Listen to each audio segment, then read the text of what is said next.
Change ಮಾಡೋ ಸುದ್ದಿಯನ್ನ guarantee news break ಮಾಡ್ತಾ ಇದೆ. ಸ್ವತಃ ಸಿಎಂ ಪಟ್ಟದ ಆಸೆ ಕಾಣುತ್ತಿರುವ ಡಿಸಿಎಂ ಡಿಕೆ ಶಿವಕುಮಾರ್ ಅವರು ಕೂಡ ಒಂದು ಕ್ಷಣ ದಂಗಾಗೋ ಸುದ್ದಿಯನ್ನ ಗ್ಯಾರಂಟಿ ನ್ಯೂಸ್ ನಿಮ್ಮ ಮುಂದೆ ಇಡ್ತಾ ಇದೆ.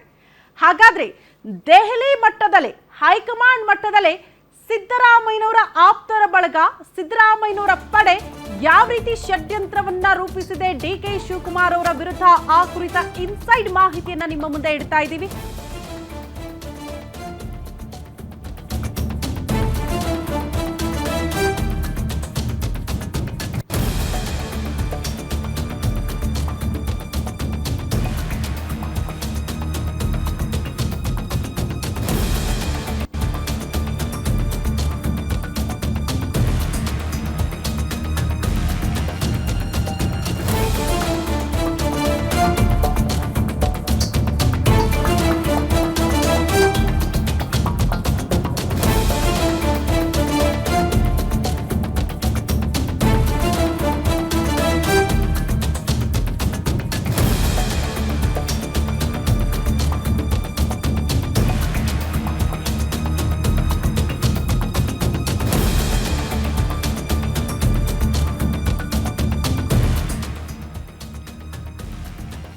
ಇದು ಸರ್ಕಾರದ ಚಾಪ್ಟರ್ ಅನ್ನ ಚೇಂಜ್ ಮಾಡೋ ಸುದ್ದಿ. ಡಿಕೆ ಶಿವಕುಮಾರ್ ವಿರುದ್ಧ ಮಹಾ ಷಡ್ಯಂತ್ರ ಆಗಿರುವ ಸುದ್ದಿ.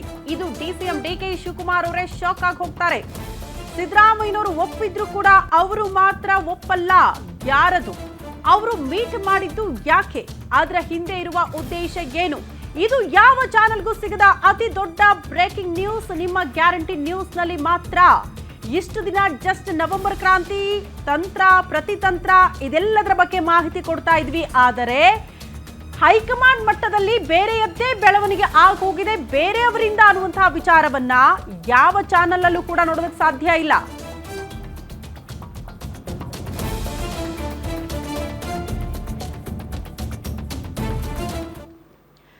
ಹಾಗಾದ್ರೆ ಯಾವ ಚಾನೆಲ್ಗೂ ಸಿಗದೇ ಇರುವಂತಹ ಸುದ್ದಿಯನ್ನ ಗ್ಯಾರಂಟಿ ನ್ಯೂಸ್ ನಿಮ್ ಹತ್ರ ಇಡ್ತಾ ಇದೆ.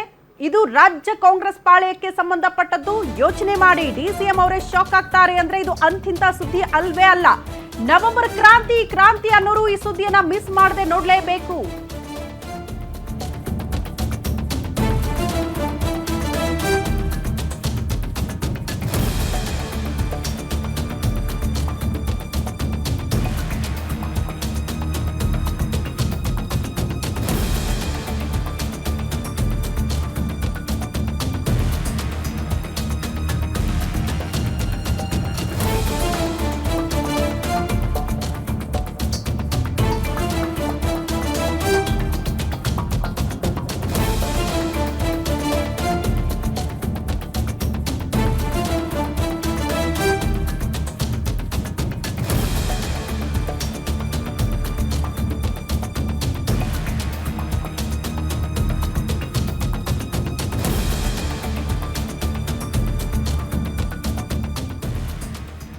ನವೆಂಬರ್ ಕ್ರಾಂತಿ ಅನ್ನೋರು ಮಿಸ್ ಮಾಡದೆ ಸುದ್ದಿ ನೋಡ್ಲೇಬೇಕು. ಕ್ರಾಂತಿ ಅನ್ನೋ ಚಾಪ್ಟರ್ ಚೇಂಜ್ ಆಗೋ ರಣರೋಚಕ ಸ್ಟೋರಿ ಇದು.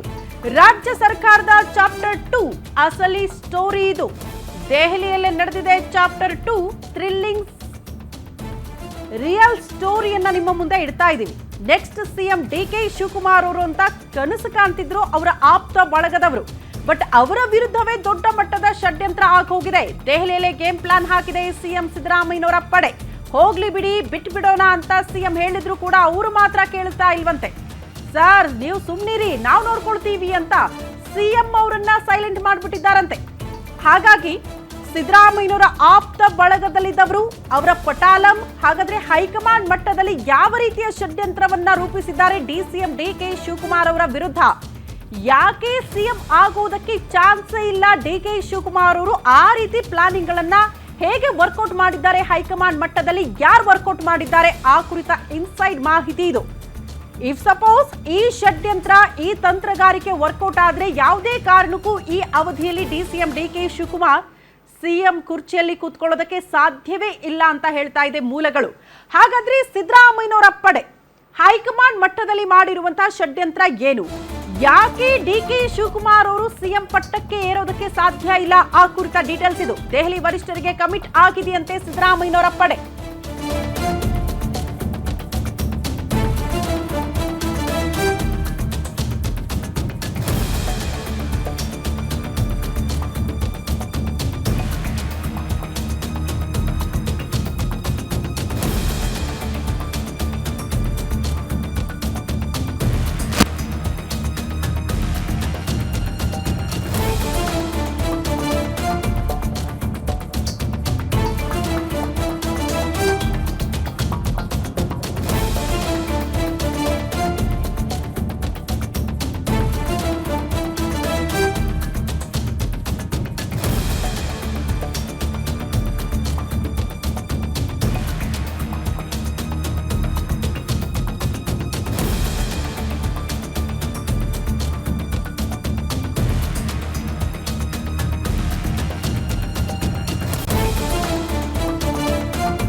ದೆಹಲಿ ವರಿಷ್ಠರಿಗೆ ಕಮಿಟ್ ಆಗಿದೆಯಂತೆ ಸಿದ್ದರಾಮಯ್ಯನವರ ಆಪ್ತರ ಟೀಮ್. ರಣದೀಪ್ ಸುರ್ಜೇವಾಲಾ, ಕೆಸಿ ವೇಣುಗೋಪಾಲ್ ಅವರನ್ನ ಭೇಟಿ ಮಾಡಿದೆಯಂತೆ ಸಿದ್ದರಾಮಯ್ಯನವರ ಟೀಮ್. ವರಿಷ್ಠರಿಗೆ ಆ ಅಭಯ ಹಸ್ತ ಕೊಟ್ಟು ವಾಪಸ್ ಆಗಿದ್ದಾರೆ ಸಿದ್ದರಾಮಯ್ಯನವರ ಆಪ್ತ ಬಳಗದಲ್ಲಿದ್ದವರು. ಸದ್ಯಕ್ಕೆ ಸಿಎಂ ಸಿದ್ದರಾಮಯ್ಯನವರನ್ನ ಚೇಂಜ್ ಮಾಡಲೇಬಾರದು ಅಂತ ಮನವಿ ಮಾಡಿಕೊಂಡಿದ್ದಾರೆ. ಡಿಕೆ ಶಿವಕುಮಾರ್ ಅವರಿಗೆ ಸಿಎಂ ಸ್ಥಾನ ಕೊಡೋದು ಬೇಡವೇ ಬೇಡ ಅಂತ ಹೇಳಿದ್ದಾರಂತೆ. ನಿಮಗೆ ಎಲ್ಲಾ ರೀತಿಯ ಸಹಕಾರವನ್ನ ಕೊಡ್ತೀವಿ ಅಂತ ಸಿದ್ದು ಆಪ್ತರು ಭರವಸೆ ಕೊಟ್ಟಿದ್ದಾರೆ. ತಿಂಗಳಿಗೊಮ್ಮೆ ಬಂದು ನಿಮ್ಮನ್ನ ಭೇಟಿ ಆಗ್ತೀವಿ, ಸೊ ನೀವೇನೇ ಹೇಳಿದ್ರು ಕೂಡ ನಮ್ಮ ಸಂಪೂರ್ಣ ಸಹಕಾರ ಇರುತ್ತೆ. ಆದ್ರೆ ಯಾವುದೇ ಕಾರಣಕ್ಕೂ ಸಿದ್ದರಾಮಯ್ಯನವರನ್ನ ಕೆಳಗಿಳಿಸೋ ಹಾಗಿಲ್ಲ. ಸಿದ್ದರಾಮಯ್ಯನವರನ್ನ ಕೆಳಗಿಳಿಸಿದ್ರೆ ಪಕ್ಷಕ್ಕೆ ಆಗುವಂತಹ ಡ್ಯಾಮೇಜ್ ಎಷ್ಟರ ಮಟ್ಟಿಗೆ ಇರುತ್ತೆ, ಅದರಿಂದ ಪಕ್ಷಕ್ಕೆ ಎಷ್ಟರ ಮಟ್ಟಿಗೆ ಹಿನ್ನಡೆ ಆಗುತ್ತೆ ಮುಂಬರುವಂತಹ ಚುನಾವಣೆಯಲ್ಲಿ, ಅದರ ಸಾಧಕ ಬಾಧಕಗಳ ಬಗ್ಗೆ ಕೂಡ ಹೈಕಮಾಂಡ್ ಮಟ್ಟದಲ್ಲೇ ಚರ್ಚೆ ಮಾಡಿ ಮಾಹಿತಿ ಕೊಟ್ಟು ಮನವಿ ಮಾಡಿಕೊಂಡಿದ್ದಾರಂತೆ. ಸಿದ್ದರಾಮಯ್ಯನವರನ್ನ ಕೆಳಗಿಳಿಸಬೇಡಿ, ನೀವು ಏನು ಹೇಳಿದ್ರು ಕೂಡ ನಾವು ಕೇಳೋದಕ್ಕೆ ಸಿದ್ಧರಿದ್ದೀವಿ, ನಮ್ಮ ಸಹಕಾರ ಇರುತ್ತೆ ಅನ್ನುವಂಥ ವಿಚಾರವನ್ನ ಪ್ರಸ್ತಾಪ ಮಾಡಿದ್ದಾರೆ ಅಂತ. ಸೊ ಈಗ ಸಿದ್ದರಾಮಯ್ಯನವರ ಆಪ್ತ ಬಳಗದಲ್ಲಿದ್ದವರ ಸಂಖ್ಯೆ ಜಾಸ್ತಿ ಇದೆ ಡಿಕೆ ಶಿವಕುಮಾರ್ ಅವರನ್ನ ಕಂಪೇರ್ ಮಾಡಿದ್ರೆ. ಹಾಗಾಗಿ ಹೈಕಮಾಂಡ್ ಈ ಟೈಮ್ಗೆ ರಿಸ್ಕ್ ತೆಗೆದುಕೊಳ್ಳುತ್ತಾ ಸಿದ್ದರಾಮಯ್ಯನವರನ್ನ ಸಿಎಂ ಕುರ್ಚಿಯಿಂದ ಕೆಳಗಿಳಿಸೋ ಮೂಲಕ ಖಂಡಿತ ಇಲ್ಲ ಅಂತ ಇದೆ ಮೂಲಗಳು. ರಿಸ್ಕ್ ತೆಗೆದುಕೊಳ್ಳೋದಕ್ಕೆ ಸಾಧ್ಯ ಇಲ್ಲ. ಮೋಸ್ಟ್ಲಿ ಡಿಕೆ ಶಿವಕುಮಾರ್ ಅವರನ್ನ ಕನ್ವಿನ್ಸ್ ಮಾಡುವಂತಹ ಸಾಧ್ಯತೆಗಳಿದೆ. ಪೂರ್ಣಾವಧಿಯ ತನಕ ಸಿದ್ದರಾಮಯ್ಯನವರ ಮುಂದುವರಿಸುವಂತಹ ಸಾಧ್ಯತೆಗಳು ದಟ್ಟವಾಗಿದೆ ಅನ್ನೋದ್ರ ಬಗ್ಗೆ ಮಾಹಿತಿ ಸಿಗ್ತಾ ಇರೋದು. ಅಲ್ಲಿಗೆ ಸಿದ್ದರಾಮಯ್ಯನವರ ಆಪ್ತ ಬಳಗ ಮಾಡ್ತಾ ಇರುವಂತಹ ಪ್ಲಾನಿಂಗ್ಗಳು ವರ್ಕೌಟ್ ಆಗುತ್ತಾ ಹೈಕಮಾಂಡ್ ಮಟ್ಟದಲ್ಲಿ ಅನ್ನೋದು ಸದ್ಯ ಇರುವ ಕುತೂಹಲ.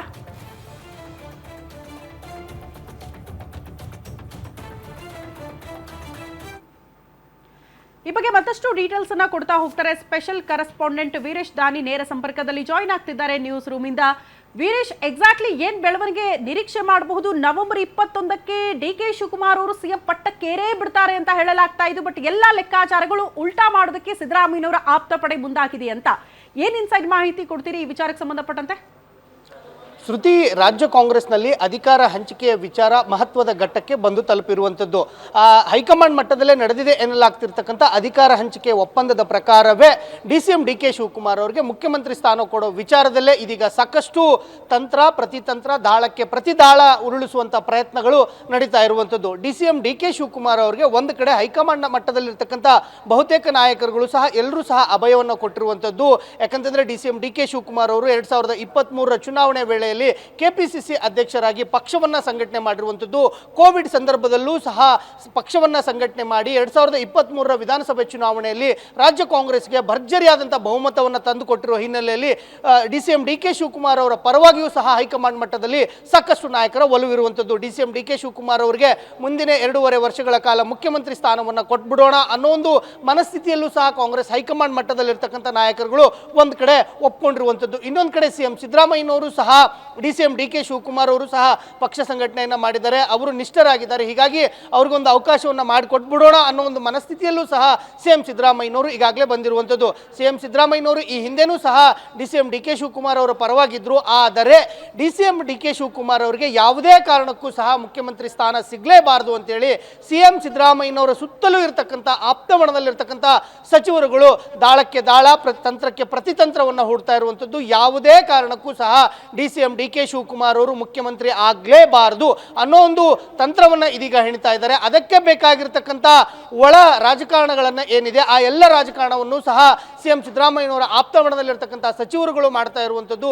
DCM DK ಶಿವಕುಮಾರ್ ಅವರ ಹೆಸರು ಮುಖ್ಯಮಂತ್ರಿ ಸ್ಥಾನಕ್ಕೆ ಯಾವಾಗೆಲ್ಲ ಮುನ್ನೆಲೆಗೆ ಬರುತ್ತೆ ಆ ಸಂದರ್ಭದಲ್ಲಿ ಎಲ್ಲವೂ ಸಹ ಸಿಎಂ ಸಿದ್ದರಾಮಯ್ಯನವರ ಆಪ್ತಮಣದಲ್ಲಿರ್ತಕ್ಕಂಥ ಸಚಿವರುಗಳು ಸಾಕಷ್ಟು ಒಳ ರಾಜಕೀಯವನ್ನ ಮಾಡ್ತಾ ಇದ್ದಾರೆ. ಅದರಲ್ಲೂ ವಿಶೇಷವಾಗಿ ಸಿಎಂ ಸಿದ್ದರಾಮಯ್ಯನವರ ಆಪ್ತಮಣದಲ್ಲಿರ್ತಕ್ಕಂಥ ಸಚಿವರುಗಳು ಪದೇ ಪದೇ ದೆಹಲಿಗೆ ಹೋಗ್ತಾ ಇರುವಂಥದ್ದು ಮತ್ತು ರಾಜ್ಯ ಕಾಂಗ್ರೆಸ್ ಉಸ್ತುವಾರಿ ರಣದೀಪ್ ಸಿಂಗ್ ಸುರ್ಜೇವಾಲಾ ಅವರನ್ನ ಭೇಟಿ ಆಗುವಂಥ ಪ್ರಯತ್ನಗಳನ್ನು ಮಾಡ್ತಾ ಇರುವಂಥದ್ದು ಮತ್ತು AICC ಕಾರ್ಯದರ್ಶಿಯಾಗಿರ್ತಕ್ಕಂಥ ವೇಣುಗೋಪಾಲ್ ಸೇರಿದಂತೆ ಕಾಂಗ್ರೆಸ್ನ ಹೈಕಮಾಂಡ್ ಮಟ್ಟದಲ್ಲಿರ್ತಕ್ಕಂಥ ನಾಯಕರುಗಳನ್ನ ಭೇಟಿಯಾಗಿ ಅವರನ್ನ ಮನವೊಲಿಸುವಂಥ ಪ್ರಯತ್ನಗಳನ್ನು ಒಂದು ಕಡೆ ಮಾಡ್ತಾ ಇರುವಂಥದ್ದು. DCM DK ಶಿವಕುಮಾರ್ ಅವರು ಮುಖ್ಯಮಂತ್ರಿ ಆದರೆ ನಮಗೆ ರಾಜಕೀಯ ಭವಿಷ್ಯವಿಲ್ಲ, ಇದು ಬಹುದೊಡ್ಡದಾದಂಥ ನಮಗೆ ಅನ್ಯಾಯ ಆಗುತ್ತೆ ಅನ್ನೋ ಒಂದು ಮನವೊಲಿಕೆಯನ್ನು ಒಂದು ಕಡೆ ಮಾಡ್ತಾ ಇದ್ದಾರೆ. ಇನ್ನೊಂದು ಕಡೆ ಸಿಎಂ ಸಿದ್ದರಾಮಯ್ಯನವರು ಮುಂದುವರಿಲಿ ಅನ್ನೋ ಒಂದು ಮನವಿಯನ್ನ ಕಾಂಗ್ರೆಸ್ ಹೈಕಮಾಂಡ್ ನಾಯಕರುಗಳ ಮುಂದೆ ಮಾಡ್ತಾ ಇದ್ದಾರೆ. ಅದಕ್ಕೆ ವಿಶೇಷವಾಗಿ ಹೈಕಮಾಂಡ್ ಮಟ್ಟದಲ್ಲಿರ್ತಕ್ಕಂಥ ನಾಯಕರುಗಳು ನೀವೇನು ಹೇಳ್ತೀರಿ, ನೀವೇನು ಕಮಿಟ್ಮೆಂಟ್ ಕೊಡ್ತೀರಿ ಅದಕ್ಕೆಲ್ಲವೂ ಸಹ ನಾವು ಒಪ್ಕೊಳ್ತೀವಿ, ಇದೊಂದು ಒಂದು ಅವಧಿಗೆ CM ಸಿದ್ದರಾಮಯ್ಯನವ್ರನ್ನ ಮುಂದುವರಿಸ್ಬಿಡಿ, 2028ರವರೆಗೂ ಸಹ CM ಸಿದ್ದರಾಮಯ್ಯನವರೇ ಮುಖ್ಯಮಂತ್ರಿ ಆಗಿರಲಿ, ಮುಂದಿನ 2.5 ವರ್ಷಗಳ ಕಾಲವೂ ಸಹ CM ಸಿದ್ದರಾಮಯ್ಯನವ್ರನ್ನೇ ಮುಂದುವರಿಸಿ, ನೀವು ಹೇಳಿದ ರೀತಿಯೆಲ್ಲ ನಾವು ಒಪ್ಕೋತೀವಿ, ನಿಮ್ಮ ಕಮಿಟ್ಮೆಂಟ್ ವಿಶೇಷವಾಗಿ ನಿಮ್ಮ ಕಮಿಟ್ಮೆಂಟ್ಗಳಿಗೆ ನಾವು ಬದ್ಧರಾಗಿದ್ದೀವಿ ಅನ್ನೋ ಒಂದು ಮಾತುಗಳನ್ನು CM ಸಿದ್ದರಾಮಯ್ಯನವರ ಆಪ್ತ ಮಂಡಲದಲ್ಲಿರ್ತಕ್ಕಂಥ ಸಚಿವರುಗಳು ಕಾಂಗ್ರೆಸ್ ಹೈಕಮಾಂಡ್ ನಾಯಕರುಗಳಿಗೆ ಆ ಭರವಸೆಯನ್ನು ಕೊಡ್ತಾ ಇದ್ದಾರೆ. ಮತ್ತು ನೀವು ಹೇಳಿದಾಗೆಲ್ಲ ನಾವು ದೆಹಲಿಗೆ ಬಂದು ಹೋಗ್ತೀವಿ, ನೀವು ಹೇಳಿದ ಎಲ್ಲ ಕೆಲಸಗಳನ್ನು ಸಹ ನಾವು ಮಾಡಿಕೊಡ್ತಾ ಇವಿ ಅನ್ನೋದ್ರ ಮೂಲಕ ಕಮಿಟ್ಮೆಂಟ್ಗೆ ಮುಂದಾಗುವ ಮೂಲಕ DCM DK ಶಿವಕುಮಾರ್ ಅವರಿಗೆ ಮುಖ್ಯಮಂತ್ರಿ ಸ್ಥಾನವನ್ನು ತಪ್ಪಿಸುವಂಥ ಪ್ರಯತ್ನಗಳನ್ನು CM ಸಿದ್ದರಾಮಯ್ಯನವರ ಬಣದಲ್ಲಿರ್ತಕ್ಕಂಥವ್ರು ಮಾಡ್ತಾ ಇರುವಂಥದ್ದು ವಿಶೇಷ ಅಂತ ಹೇಳ್ಬೋದು. ಶ್ರುತಿ, ಓಕೆ ವೀರೇಶ್, ಈಗ ಇಷ್ಟೆಲ್ಲ ಲಾಭಿ ಮಾಡ್ತಿದ್ದಾರೆ, ಷಡ್ಯಂತ್ರಗಳನ್ನ ಮಾಡ್ತಿದ್ದಾರೆ ಅಂದ್ರೆ ಕಾಂಗ್ರೆಸ್ ಹೈಕಮಾಂಡ್ ಅದನ್ನ ಕೇಳಲೇಬೇಕಾದಂತ ಅನಿವಾರ್ಯ ಪರಿಸ್ಥಿತಿಯಲ್ಲಿ ಇದೆಯಾ? ಸಿದ್ದರಾಮಯ್ಯನವ್ರನ್ನ ಕೆಳಗಿಳಿಸ್ಬಿಟ್ರೆ ಅದರಿಂದ ಸಮಸ್ಯೆಗಳು ಪಕ್ಷಕ್ಕೆ ಅನ್ನೋದನ್ನ ಅರ್ಥಕೊಂಡಿದೆಯಾ ಹೈಕಮಾಂಡ್ ಅಂತ? ಇದೆಲ್ಲ ಪ್ಲಾನಿಂಗ್ಗಳು ವರ್ಕೌಟ್ ಆಯ್ತು ಅಂತ ಇಟ್ಕೊಂಡ್ರು ಕೂಡ DK ಶಿವಕುಮಾರ್ ಅವರು ಸೈಲೆಂಟ್ ಆಗ್ತಾರಾ ಹೈಕಮಾಂಡ್ ಹೇಳಿದ ತಕ್ಷಣ? ಇದು ಕೂಡ ಪ್ರಶ್ನೆ ಅಲ್ವಾ? DK ಶಿವಕುಮಾರ್ ಅವರು ಟ್ರಬಲ್ ಶೂಟರ್, ಅವರೇ ಟ್ರಬಲ್ ಆಗಲ್ಲ ಅಂತ ಏನ್ ಗ್ಯಾರಂಟಿ ಮುಂದೊಂದು ದಿನ ಪಕ್ಷಕ್ಕೆ? ಶ್ರುತಿ, DCM DK ಶಿವಕುಮಾರ್ ಅವರು ಪಕ್ಷನಿಷ್ಠರು, ಅವರು ಕಾಂಗ್ರೆಸ್ಗೆ ಟ್ರಬಲ್ ಆಗಲ್ಲ. ಕಾಂಗ್ರೆಸ್ನಲ್ಲಿರ್ತಕ್ಕಂಥ ಟ್ರಬಲ್ ಕ್ಲಿಯರ್ಗಳನ್ನ ಮಾಡುವಂತ ಕೆಲಸಗಳನ್ನ DCM DK ಶಿವಕುಮಾರ್ ಅವರು ಮಾಡ್ತಾ ಇರುವಂತದ್ದು. ಆದರೆ ಖಂಡಿತವಾಗಿಯೂ ಶ್ರುತಿ, ಹೋದ್ರೆ ಮುಂದೆ ಏನು ಅಂತ ಖಂಡಿತವಾಗಿಯೂ ಶ್ರುತಿ, ಯಾಕಂತಂದ್ರೆ DCM DK ಶಿವಕುಮಾರ್ ಅವರು ಹೈಕಮಾಂಡ್ ನಾಯಕರುಗಳ ಮೇಲೆ ಏನೆಲ್ಲ ಒತ್ತಡ ತಂತ್ರಗಳನ್ನು ಅನುಸರಿಸಬೇಕು ಆ ಎಲ್ಲ ಒತ್ತಡ ತಂತ್ರಗಳನ್ನು ಸಹ ಅನುಸರಿಸ್ತಾ ಇದ್ದಾರೆ. ಮತ್ತು ತಾವು ಪಕ್ಷಕ್ಕೆ ದುಡಿದಿರತಕ್ಕಂಥ ಶ್ರಮವನ್ನು ಸಹ ಅವರು ಹೈಕಮಾಂಡ್ ನಾಯಕರುಗಳ ಮುಂದೆ ಕೇಳ್ತಾ ಇರುವಂಥದ್ದು. ನಾನು ಪಕ್ಷಕ್ಕೆ ದುಡಿದಿದ್ದೀನಿ, ನನಗೆ ಕೂಲಿಯನ್ನು ಕೊಡಿ ಅಂತ ಹೇಳಿ ಅವರು ಮನವಿಯನ್ನು ಮಾಡ್ಕೋತಾ ಇದ್ದಾರೆ. ಆದರೆ ಬಹುತೇಕ ಶಾಸಕರುಗಳು CM ಸಿದ್ದರಾಮಯ್ಯನವರ ಪರವಾಗಿ ಬೆಂಬಲಕ್ಕೆ ಇರುವ ಹಿನ್ನೆಲೆಯಲ್ಲೇ ಇದೀಗ ಮತ್ತೊಂದು ರೀತಿಯ ರಾಜಕಾರಣ ನಡೀತಾ ಇರುವಂಥದ್ದು. ಹೈಕಮಾಂಡ್ ನಾಯಕರುಗಳನ್ನು ಮನವೊಲಿಸುವುದರಲ್ಲಿ, ಅದರಲ್ಲೂ ವಿಶೇಷವಾಗಿ ಕಮಿಟ್ಮೆಂಟ್ ಅನ್ನೋ ಒಂದು ಏನಿದೆ ಆ ಕಮಿಟ್ಗೆ ಒಪ್ಕೊಳ್ತಾ ಇರೋ ಹಿನ್ನೆಲೆಯಲ್ಲಿ ಕಾಂಗ್ರೆಸ್ ಹೈಕಮಾಂಡ್ ನಾಯಕರುಗಳು ಯಾವ ರೀತಿಯಾದಂಥ ನಿರ್ಧಾರವನ್ನು ತೆಗೆದುಕೊಳ್ತಾರೆ ಅನ್ನೋದೇ ಸಾಕಷ್ಟು ಕುತೂಹಲಕ್ಕೆ ಕಾರಣವಾಗ್ತಾ ಇರುವಂಥದ್ದು. ಯಾಕಂತಂದ್ರೆ ಕಾಂಗ್ರೆಸ್ ಹೈಕಮಾಂಡ್ನಲ್ಲಿರ್ತಕ್ಕಂಥವರ ಬಹುತೇಕ ನಾಯಕರುಗಳಿಗೂ ಸಹ ರಾಜ್ಯ ಕಾಂಗ್ರೆಸ್ನಲ್ಲೇ ಬಹಳಷ್ಟು ಸಂಪರ್ಕ ಇರುವಂಥದ್ದು. ರಾಜ್ಯ ಕಾಂಗ್ರೆಸ್ಸೇ ಹೈಕಮಾಂಡ್ ಕಾಂಗ್ರೆಸ್ಗೆ ATM ಆಗಿದೆ ಅನ್ನೋ ಒಂದು ಮಾತುಗಳನ್ನು BJP ನಾಯಕರುಗಳು ಪದೇ ಪದೇ ಹೇಳ್ಕೊಂಡು ಬರ್ತಾ ಇರುವಂಥದ್ದು. ಹೀಗಾಗಿನೇ ಕಮಿಟ್ ಆದರೆ CM ಸಿದ್ದರಾಮಯ್ಯನವರೇ ಮುಂದುವರಿಯೋದಾದರೆ DCM DK ಶಿವಕುಮಾರ್ ಅವರಿಗೆ ಮುಖ್ಯಮಂತ್ರಿ ಸ್ಥಾನ ಸಿಗಲ್ವಾ ಅನ್ನೋದೇ ಒಂದು ಕಡೆ ಸಾಕಷ್ಟು ಚರ್ಚೆಗೆ ಕಾರಣವಾಗ್ತಾ ಇರುವಂಥದ್ದು. ಶ್ರುತಿ, ಓಕೆ ವೀರೇಶ್, ಧನ್ಯವಾದಗಳು ತಮ್ಮೆಲ್ಲ ಮಾಹಿತಿಗೆ. ಇದು ರಾಜ್ಯ ಕಾಂಗ್ರೆಸ್ ಪಾಳ್ಯದಲ್ಲಿ ಆಗ್ತಾ ಇರುವಂತಹ ಬೆಳವಣಿಗೆ. ಸಿದ್ದರಾಮಯ್ಯನವರ ಆಪ್ತ ಪಡೆ ಹೈಕಮಾಂಡ್ ಮಟ್ಟದಲ್ಲೇ ಲಾಭಿ ಮಾಡಿದ್ರೆ, ಹೈಕಮಾಂಡ್ ಮಟ್ಟದಲ್ಲೇ ಇಂಥ ಲಾಭಿಗಳು ವರ್ಕೌಟ್ ಆದ್ರೆ DCM DK ಶಿವಕುಮಾರ್ ಅವರನ್ನ CM ಚೇರ್ನಿಂದ ಆಚೆ ಇಡೋದಕ್ಕಾಗುತ್ತಾ, ದೂರ ಇಡೋದಕ್ಕಾಗುತ್ತಾ? DCM DK ಶಿವಕುಮಾರ್ ಅವರು ಇದನ್ನ ಒಪ್ಕೊಳ್ತಾರಾ, ಸೈಲೆಂಟ್ ಆಗ್ಬಿಡ್ತಾರಾ ಅಂದ್ರೆ ಖಂಡಿತ ಇಲ್ಲ. DCM DK ಶಿವಕುಮಾರ್ ಅವರು ಪಟ್ಟು ಹಿಡಿತಾರೆ. ಹಾಗಾಗಿ ಕಾಂಗ್ರೆಸ್ ಹೈಕಮಾಂಡ್ ಯಾವ ರೀತಿಯ ನಡೆಯನ್ನ ಅನುಸರಿಸುತ್ತೆ ಈ ವಿಚಾರದಲ್ಲಿ ಅನ್ನೋದು ಸದ್ಯ ಇರುವಂತಹ ಕುತೂಹಲ.